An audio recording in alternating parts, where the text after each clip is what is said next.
is Justin, and I am an addict. I have been actively working the steps in the rooms of recovery since September of 2013 and am grateful to be sober one day at a time thanks to my God, the steps, and the fellowship of other addicts. RICO 12 is an organization with the mission of learning and sharing the similarities of addiction of all kinds and gaining and sharing tools and hope from others who are walking a similar path. Speakers from our past meetings have represented many fellowships and identify with addictions and diseases with such variety as alcoholism, drugs, food, sex, gambling, and theft, just to name a few. Each Friday at noon Central Time, we hold a live lunch-hour speaker meeting with a recovering addict from anywhere on earth, pertaining to any or no faith tradition and with any background, who shares their experience, strength, and hope on a specified recovery topic of their choice. They share for 20 to 25 minutes on that topic, and then the live audience has the opportunity to ask questions of that speaker for another 20 to 25 minutes. Before I introduce our guest speaker for today, I just want to do a quick follow-up on plans for RICO 12.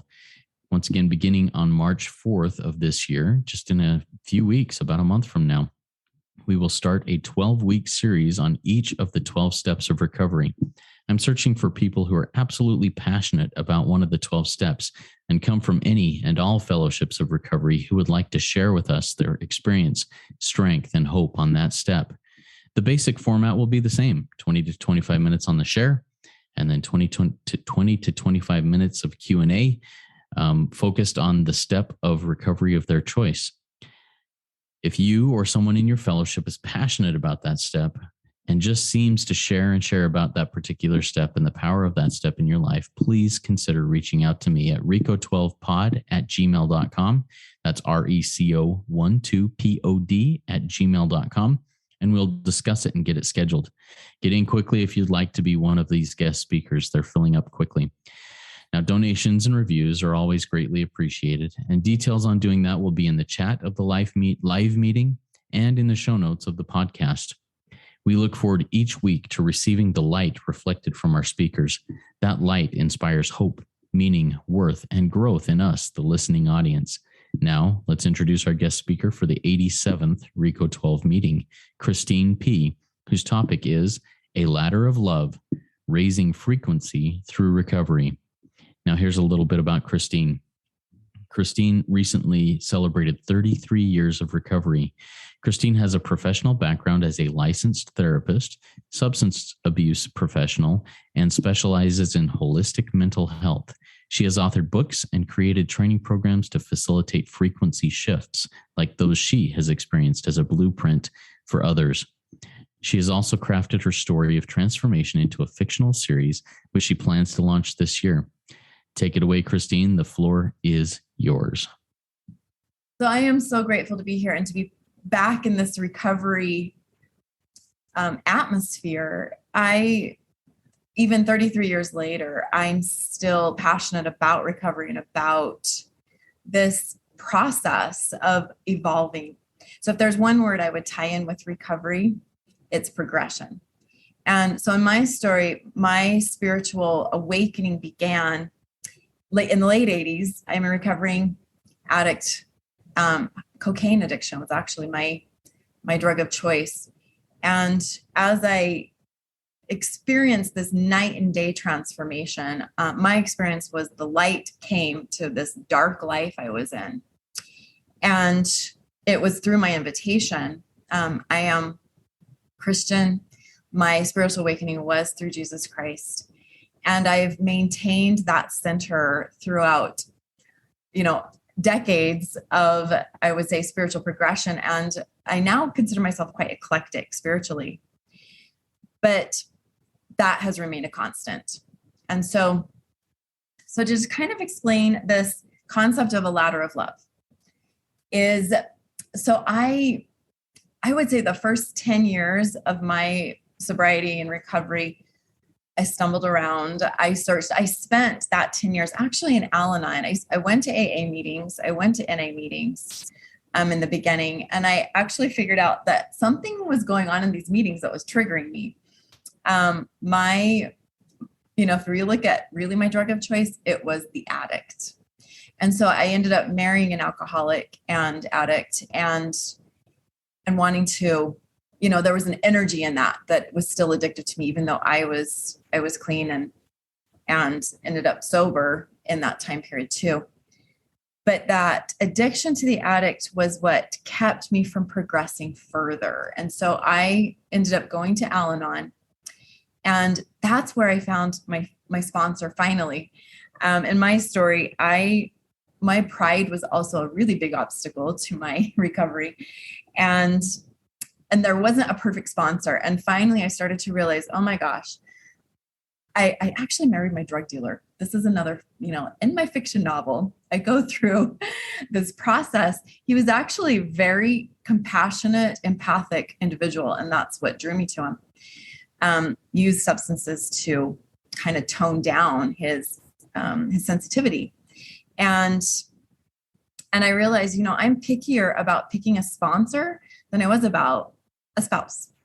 And 8 years into Al-Anon, I realized I still don't have a sponsor, and people are asking me to sponsor them, and I can't really say yes. I was leading meetings, but it took me till the end of that decade, in my first decade, to finally get a sponsor.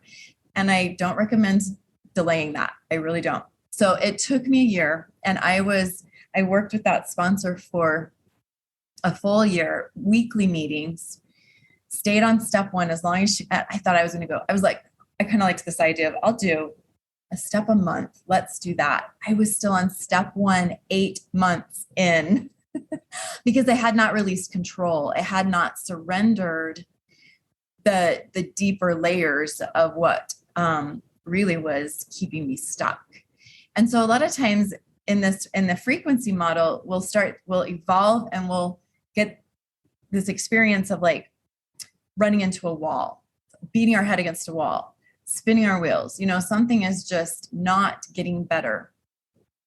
And, at that point in time, if I looked back on my life, I had moved from a very dark lifestyle, and drugs, and didn't have a lot of boundaries around, my relationships and my sexuality, into a monogamous marriage, reactivity into my church, into my faith, and a dedication to routine.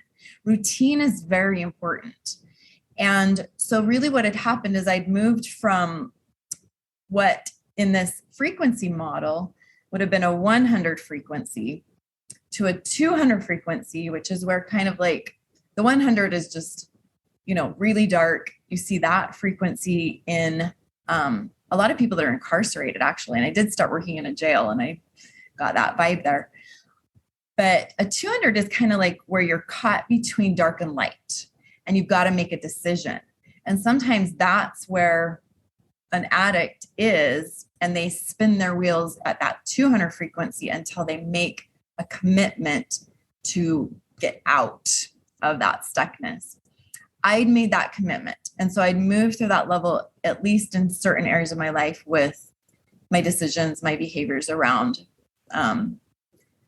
substance use. And I was no longer using substance. In fact, I quit chocolate for 5 years. I can't believe I did that at this point in time because I couldn't do it again. But I was working on refining my physical being during that time period in a way that I was more adherent, I think, to principles of health and wellness than the average person. So I was definitely evolving in my frequency there. But then I had this relationship, and this relationship was conflicted and messy. And, my husband at the time would go to the bar and sometimes not come home till Saturday, Friday night, payday, you go to the bar, and I wouldn't see him until Saturday. And I would spend that time just in a state of emotion, not happy emotion and loneliness, and, started raising kids, and then it was stress, and it was fear, and so these emotions continued to be a lower frequency in my life, and they were triggered by this relationship. So it took me finding a sponsor. It took me being willing and raising my faith enough to start depending on God. So back to the frequency model. at a 300 frequency, you have solid routines. You're one of the good guys. You're serving in society. And I was serving in my Al-Anon meetings, and I was part of supporting the positive life and change of others. And at that point in time, I also was a substance abuse counselor. And so as a substance abuse counselor, I was also trying to make a difference, trying to share spirituality and recovery with others. And so the only problem is that I was a little bit in rescuer mode. And codependency is definitely a little higher frequency maybe than addiction, but still not where we want to live. So that was the challenge at that point. So back to this beating your head against a wall, running into this block. What I found is that every time you do a frequency shift to a next level, it takes a pause. You can't just keep doing what you've been doing and expect different results. What do they call that, right? The definition of insanity. And the one thing we do want is this, the serenity prayer is, we gain our sanity back, right? So let me just with this definition of frequencies, I was shown a map. And in this map, it was like there were 7 levels of progression. Okay. So before I started using the calibration numbers, I understood these 7 levels of progression. And I'd already achieved the 4th level by the time I saw this map. And then I was able to look at my life and say, oh, wow, this is where I've been. And I had a sense of where I was going. And so later I discovered a man by the name of Dr. Hawkins, who calibrated frequency levels. And I realized that his frequency calibrations matched with these 7 levels of progression. Another book out there, if you're curious in understanding this, it's called Spiritual Progression in the Last Days by Blaine M. Jorgensen. And he also talks about 7 levels. So in this model, I'd reached this 3rd level, this 300 frequency, and I was doing good things. My behavior worked, but my life wasn't working. And so what had to happen is another change had to happen within me. And it was a change that happened. They talk about turning you from the inside out. So behavior change is good, but then there is something better. And that was the next level. So this 4th level, this 400 frequency, is where I had to surrender and my heart was broken. And as I released this marriage, as I released dreams that I had that my husband would get sober, something would change in him, that we could be a family, it broke my heart. It truly did. And so that heartbreaking process, I guess, opened me up to experiencing a level of faith and a connection to God, a dependency on God more than on the things that I was clinging to at that point in time. So I ended up single. And it was during that era of my life. So we're going into now decade 2 of recovery. I learned about the concept of second stage recovery. And that's another principle that you might be able to find some of these principles around. That in second stage recovery, it's like you've established sobriety, you've established, commitment to a path, but your life is messy. And you might be going through a divorce, and you might be going through mental health crises, and you might be going through, trying to now resolve another issue in your life, like finances. And so what I started to understand is that I might be in recovery from this one area or 2 or 3 areas of my life, but then there's 4 and 5 and 6 others. And I had to keep using those same 12-step principles in each of these areas. And what I started to see is that my life would improve by these steps and it would progress. So this loss happened, and I continued in my recovery, and it started to get lighter. it started to get less heavy because I was no longer now trying to drag, an alcoholic spouse around or someone who was resistant to recovery. And I took off, which was amazing. So I started grad school during that second decade of my life, of my recovery. I started working with higher principles. And I love this. Someone's mentioned the holistic approach. Yes, absolutely. I started working with a holistic approach to healing my life. I attracted people and trainings and experiences in that were the next level and that started to heal my emotions and my trauma and my financial situation, and all these things started to work in multiple areas. But that was when, so I was a teacher in, a local jail here, teaching substance abuse principles and other things.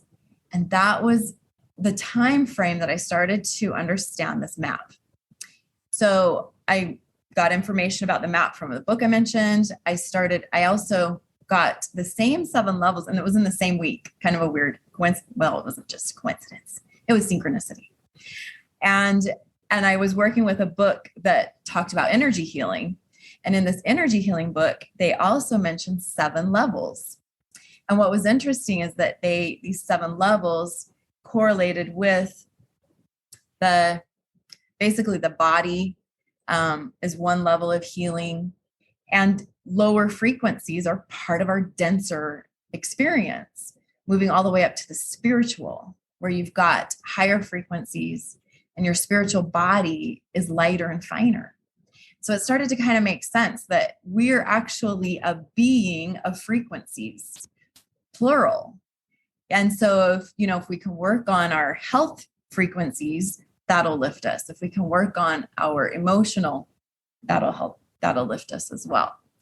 So in this process of evolving, learning these principles, I then discovered there's a 5th level. And I understood that that's what I was moving into. And the trick, and I will tell you, this is the trick, is you have to leave your ego mind behind to get to the 5th level. So the 4th level is a lot about healing emotion, the energy of yourself. The 5th level is kind of more about healing your mind and healing this, the stuff going on in your head. And this really, so I have to tell you this cool synchronicity experience, and it's something I attracted. By this time I was in a second marriage too. So a lot of things had evolved for me. So I had moved away after my divorce and then went back. It was probably 10 years since I'd met with that Al-Anon sponsor. Hadn't seen her, heard from her.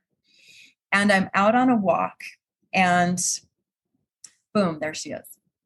Run right into her practically. But we're going in opposite directions. And she's moving and I'm moving. So we spend 5 minutes, if that, just catching up over the last 10 years. And so she tells me, and so I'd started to explore the idea of mindfulness at this point in time. And this was, I knew this name. So she had actually followed Thich Nhat Hanh. So Thich Nhat Hanh is I would say Buddhist teacher. And a lot of people have heard the Dalai Lama. Well, I kind of would say there's the Dalai Lama and then, a few steps below is Thich Nhat Hanh, but very close in frequency, if you want to call it that, or as a teacher. So that got my attention. And then she mentioned there was a monk in her basement, which is actually the title of an upcoming book. There was a monk in my basement. That one got my attention. So this Al-Anon sponsor had moved from 12-step models to meditation training with the originals, with the masters of these principles. And I knew I needed to meet with this monk. Now, he did, there was something called a Buddhist Sangha in our community, and I just wasn't comfortable. I couldn't do Buddhism. Like I was a Christian, right? But he did offer consultations. So I went in to meet with him as a consultant, thinking he's going to help me with mindfulness, which I'd learned from a client about and discovered, oh, mindfulness is actually Buddhism in Westernology. So I went to meet with him to learn more about mindfulness, and that changed my life. I remember standing at the door of my sponsor's house and realizing when I walked through that door, things were going to change. I was going to go another step up. And there was some fear about that because the unknown is uncomfortable. Just like anybody's found in recovery, when you know what you know and you've been going in that path or that, going around in those circles, that's comfortable. I knew I was going to get out of some circles. And what those circles were the circles that were going on in my head, in my mind, my thinking. And so in this first session with Monk, I did learn to practice meditation and stillness and silence. And most people struggle with meditation and stillness and silence because their minds are active, their bodies don't know how to be still, and they're typically running from something. So in recovery, I found that that's usually the number one issue. We're trying to escape something. That something might be shame. That something might be an issue in our relationship that we don't want to face. It might be a trauma from our past or an experience from our childhood, or it's something. And so as long as we run from that something, the head is programmed to keep running. The body doesn't want to necessarily be still. And everybody's wired a little differently. And so that shows up differently for different people. But to be still and to be silent, for me, it almost felt like it was scary. And as I continued that practice, what was going on inside of me started to surface. And then I could see it. And I wanted to run from it. But I did end up in a Buddhist Sangha, and I was there at a 30-minute meditation session, and I couldn't run from it because I knew if I'm not going to interrupt all these people.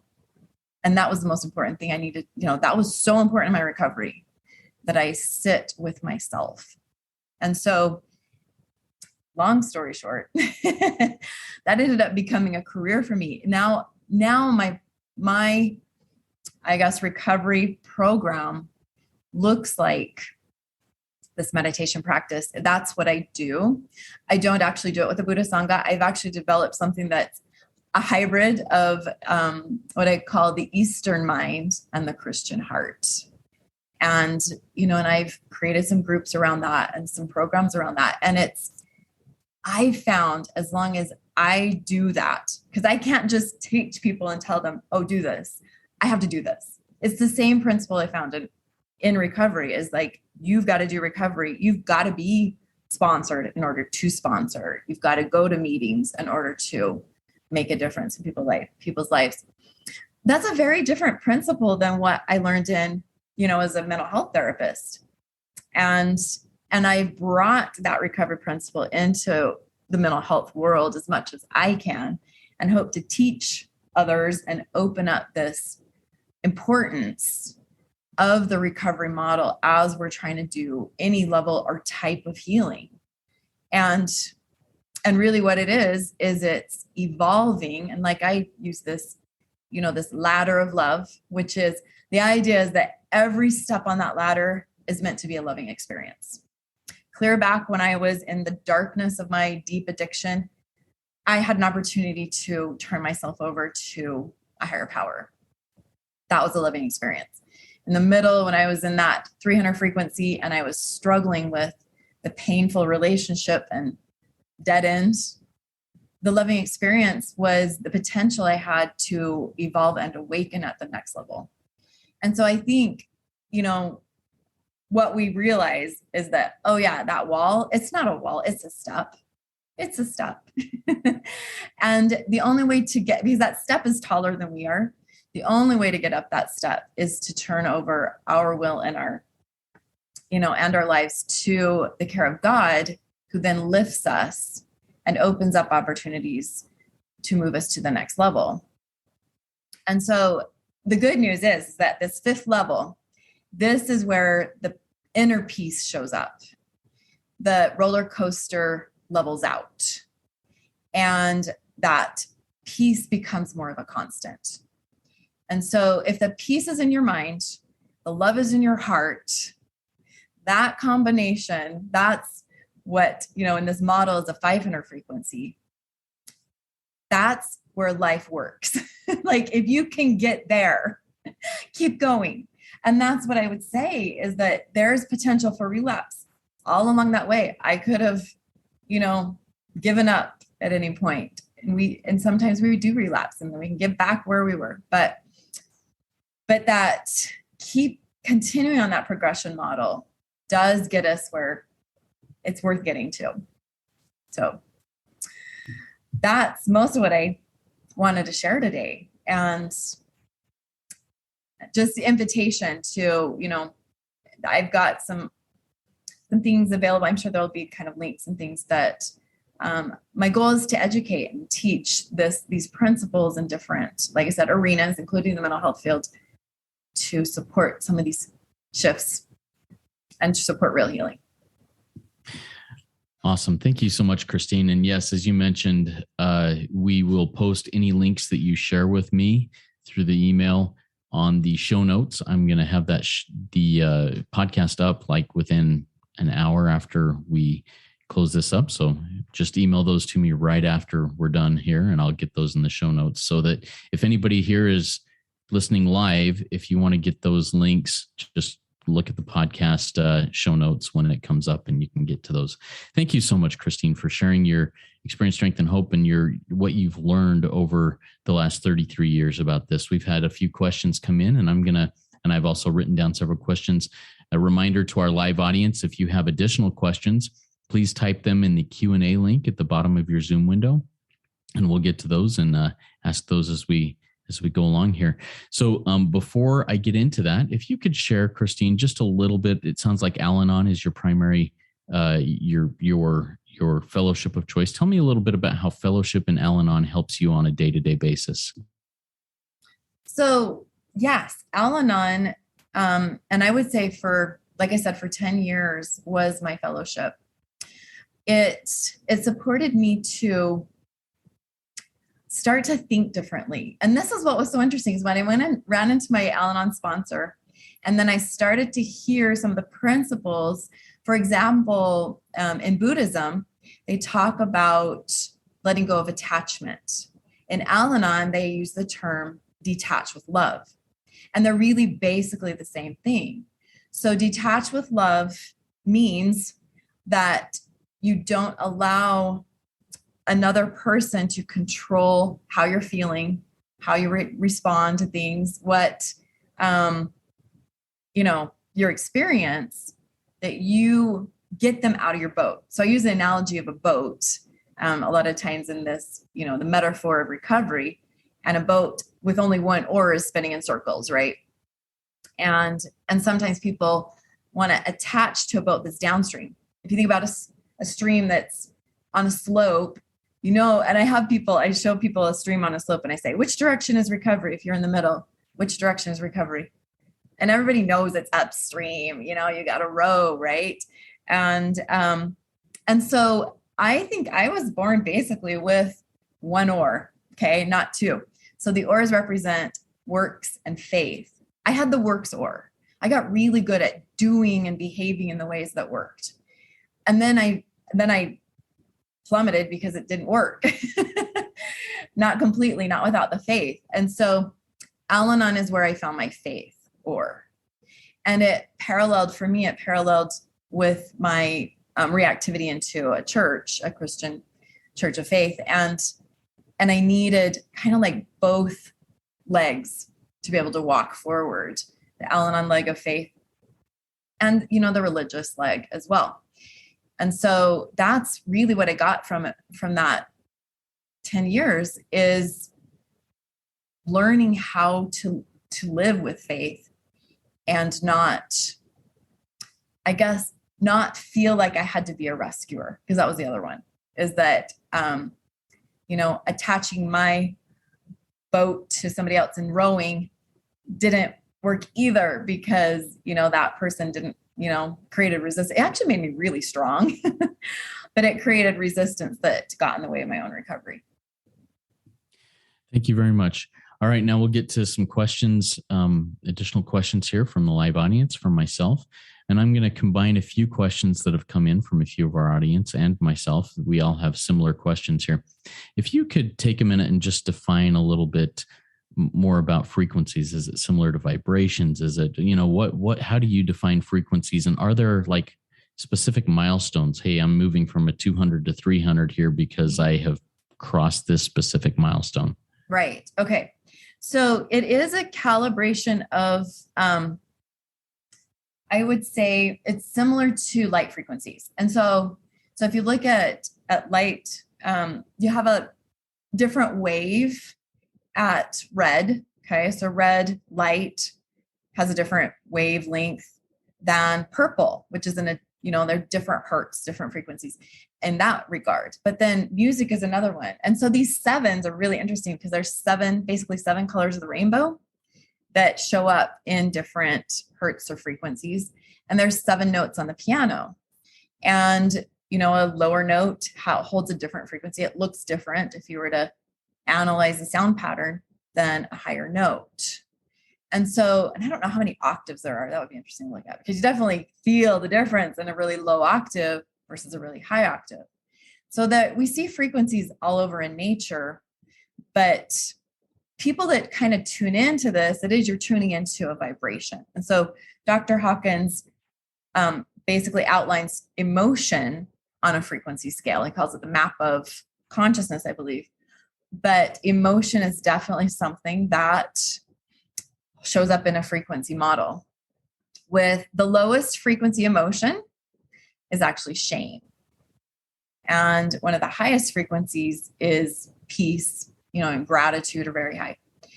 And then there's all these things in between. And so there's definitely negative emotion, which tends to be below 200. So that 200 mark is kind of this line in the sand, with everything below 200 being negative and everything above 200 being positive, and more positive as you progress. So like you said, these steps, for me, it took a true miracle to get out of a 100 frequency. It often does. And you mind sharing that true miracle with us? Yes. Oh yeah. Because it was, it's basically that that's my fiction novel. And so I'm trying to decide whether to give away the whole, it's like a spoiler, but the true miracle was basically a change of heart, a complete transformational change of heart that happened. And it took me, a year of basically delving into addiction to say I was probably an addict by the end of that year. And I was controlled, it felt like, by this, almost like an entity that I would want to say, eat something. I remember this one point in time where somebody came over and I just made dinner and they pull out some meth and I can't eat first. And I know if I use that, I might throw the food away because I'm not going to be able to eat for 12 hours. So, it wasn't like I could make my own decision. I lost my power. And so it was a total surrender of my will that happened over a course of several weeks, to the point where I couldn't sleep and I couldn't eat. And there was a point in time when I finally did say, all right, I will change my life.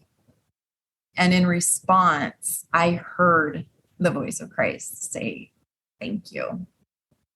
And everything within me it's beyond this life's, explanation. It definitely came from the spiritual realm, but I was completely transformed. And the next day I didn't have any desire. I left my, the drug dealer, but I did, I told him we have to get married now, 6 months later. But anyway, the complete transformation was instantaneous. And those are principles actually in the 600 frequency of instant healing. So it took a 600 frequency or more to transform. And that's a principle in this, to transform a really low frequency or a complete, the darkness. Awesome. Thank you so much for sharing a little bit of that story, of that miraculous situation. Now, you mentioned earlier in your share a little bit about phase 2 recovery. We have a question that came in from one of our live audience members, Shalina.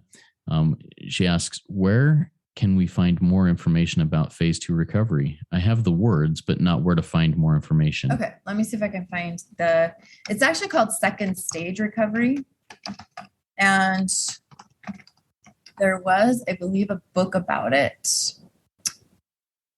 Let me just see if I can find. It looks like Stage 2 Recovery, Life Beyond Addiction by Ernie Larson. Might be one that, and I think that's the one. I recognize that name, I think. And so that might have been, because it was actually clear back in 2000 that I found this, but this might be another edition. So. Okay, very good. Is there anything else about stage 2 recovery, second stage recovery that you would like to share with us that you have learned in your own walk? So yes, I'm trying to think how to explain this. I discovered, so when I was teaching in the jail, I wish I could tell you where it came from. It was just like it showed up one day. I didn't even know where it came from, but it gave 4 phases of recovery. And the first phase, and so I think this will be helpful. The first phase of this was bottoming out. And I thought that was really interesting. So that was really what changed me, was I had to hit bottom. The second stage of recovery is ambivalence. And so when I was talking about like the 200 frequency, it's like where you're kind of torn between, do I change or not change? And so you might kind of go back and forth, or you might quit halfway, or you might like quit one thing but not another. So it's like you're not quite there. And in AA, they say half measures of avail does nothing. That's ambivalence right there. Okay, you're not going to get further if you stay in ambivalence. The third stage of recovery is, and so actually these aren't the same stages, but in this other model, the third is commitment. So commitment is what opens the door to go forward. And at the same time, you've got to almost barricade that, if I show this on the stream, it's like you've got to barricade everything below you on the stream so that you can't go back. And then you have to go forward. And that commitment, that could be your whole recovery. That could be where you live, is just in that commitment. But then they do explain this fourth level. And I believe they called it integration. And so if I can find out where that comes from, I will. But in the integration phase, you're trying to figure out now, who are you if you're not an addict? Who are you? Or what else needs to change in your life? And that's where I was like talking about, sometimes mental health challenges come up. Sometimes you got to change relationship patterns. You may have to change jobs. But really what I started to figure out at that point is that was where I started to see the map beyond 300 frequency into 400 and 500 and 600 even, is that it wasn't just there that change happened, but it would keep going. And so that I think might be helpful to kind of understand too. And maybe I can find some ways to connect, if anybody wants to email me, please, let me kind of put some things together and get that back to you. Perfect. We'll put your email address in the show notes. Thank you, Cristine. Another question came in from our live audience. This is from Cheryl. Cheryl asks, and there's a little story behind it. So the question comes first and then the story. So what helps when you are hit with the shame frequency? As an Al-Anon and an ACA, I can feel overcome with shame when I perceive potential rejection or feel I have looked stupid and start judging myself. It hits like a freight train sometimes. Even though I have serenity and have had a full psychic change in many areas of my life, for example, relationships, food, money, etc., through working the steps rigorously. So back to the question, what helps you when you are hit with the shame frequency? That is a big one. I actually use a technique called EFT, emotional freedom technique. So this works with when I was talking about kind of this understanding I learned about the bodies, the different frequencies we actually have an energy body. So we have a physical body. That's what's talked about in Western medicine. And in fact, in Western medicine, they use cadavers to understand who we are, but that's missing something, is it not? It's missing our life force energy. And so that life force energy is part of our second body, our energy body, or vital body. And so there's techniques that actually release emotion through the vital body. And those are the most powerful techniques. So some examples, emotion code is one.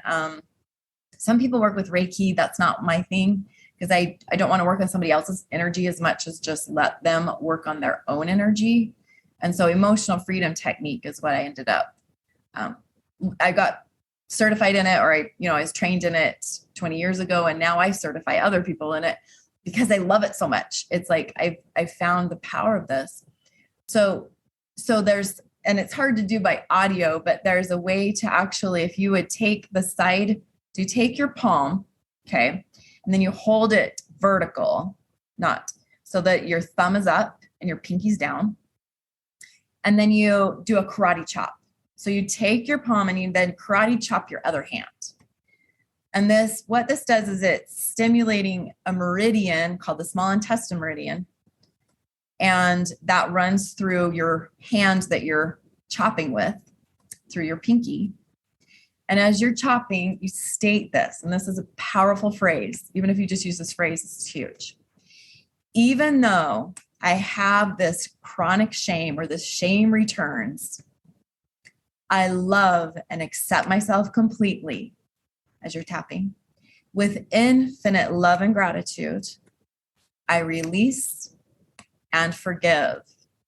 You take a deep breath in. You can now you stop tapping as you breathe in. You find that shame in your essence, in your being, and you exhale it with everything in you. And you keep exhaling and keep exhaling and keep exhaling. And you'll even feel, if you're working with your small intestine meridian, what you want to do is feel your abdominal, low abdominal area push out that air, that energy. And we could do it again, because if you do it 3 times, it's even more powerful. I think we have time. Okay. Those are tapping. So again, do your karate chop. And as you're tapping, you say this, even though this chronic shame comes back, and notice the shame, notice it if it's there, feel the vibe of it. Even though this shame comes back, I love and accept myself completely. With infinite love and gratitude, I release and forgive. Take a deep breath in as you hold your hand now. Just hold it. Find it and let it go.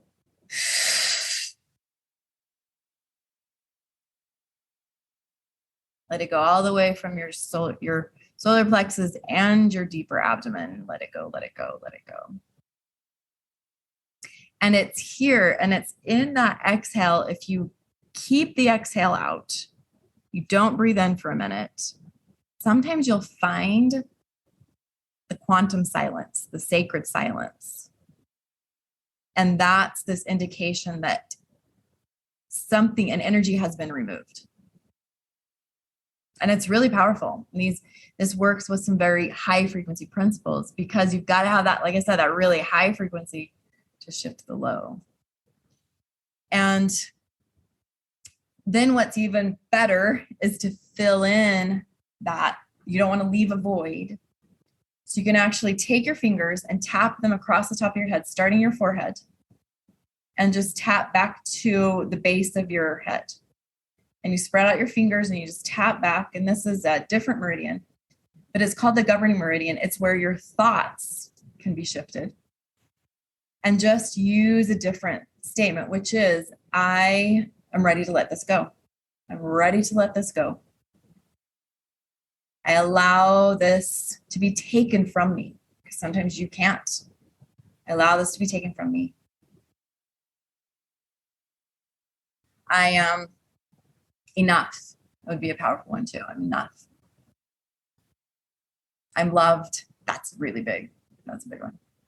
So, and just, statements like that, if you can keep those in your body, those hold frequencies.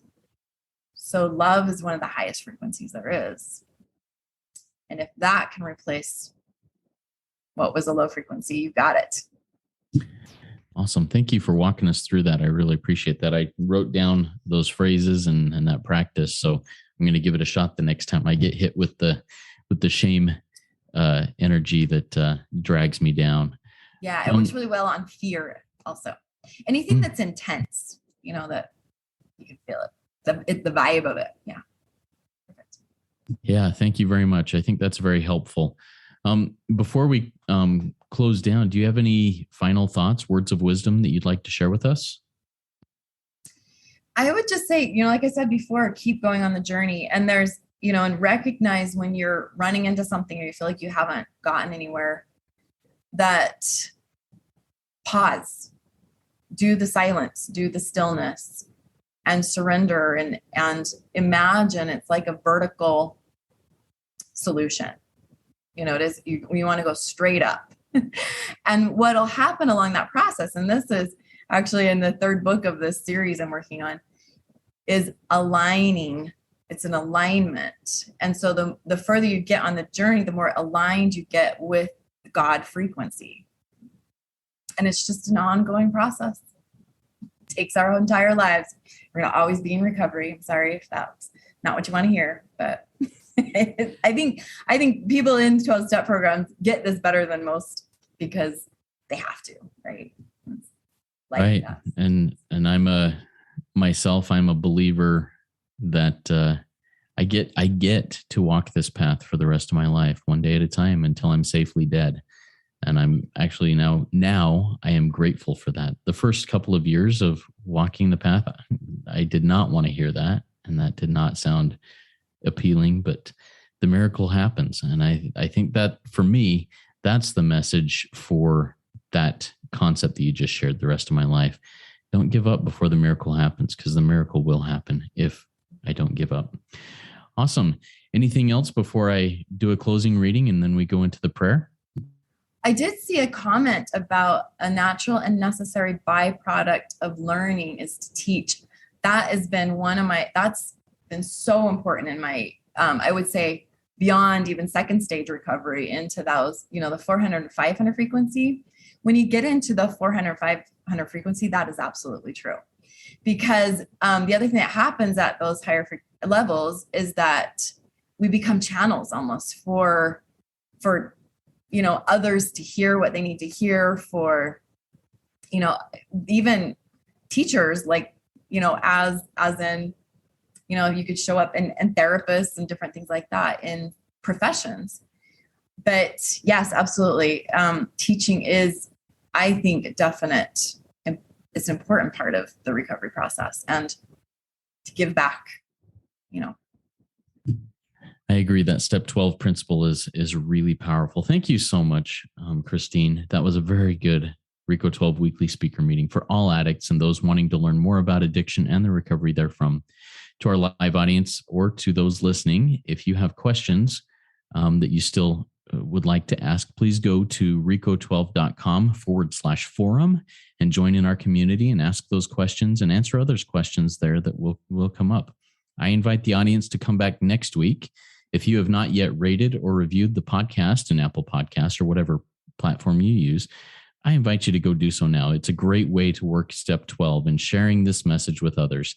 Next week, we will hear from Kathy McEl, who has been active in the rooms of OA, NA, Al-Anon, and emotional sobriety meetings for 47 years.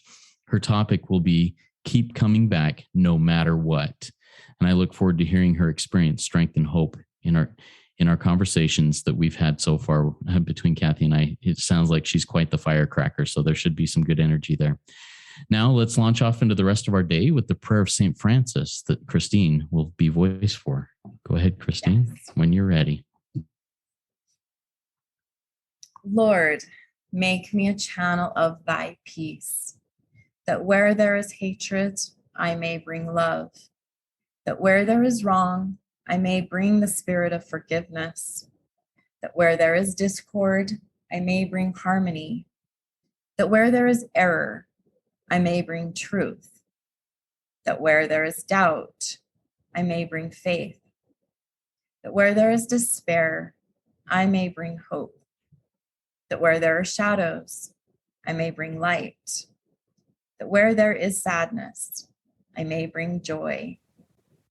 Lord, grant that I may seek rather to comfort than to be comforted, to understand than to be understood, to love than to be loved. For it is by self-forgetting that one finds. It is by forgiving that one is forgiven. It is by dying that one awakens to eternal life. Amen. Amen. Keep coming back, everybody. It works when I work it, so work it. You are worth it.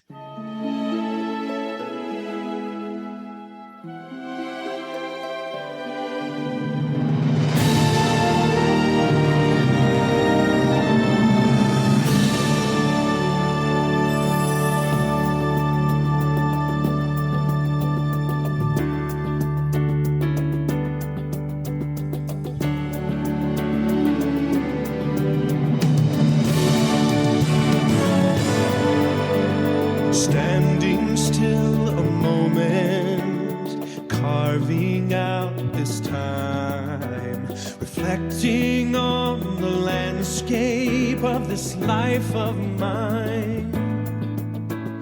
Peaks too high to conquer, streams too wide to cross, troughs too deep to walk through without incurring loss. Yet here I am, still standing tall, despite the rough terrain. One like me survived the storms and walked through wind and rain. Still standing, I will fight the good fight, still searching for glimmers of light, feet still on the ground. I can still be found, standing still.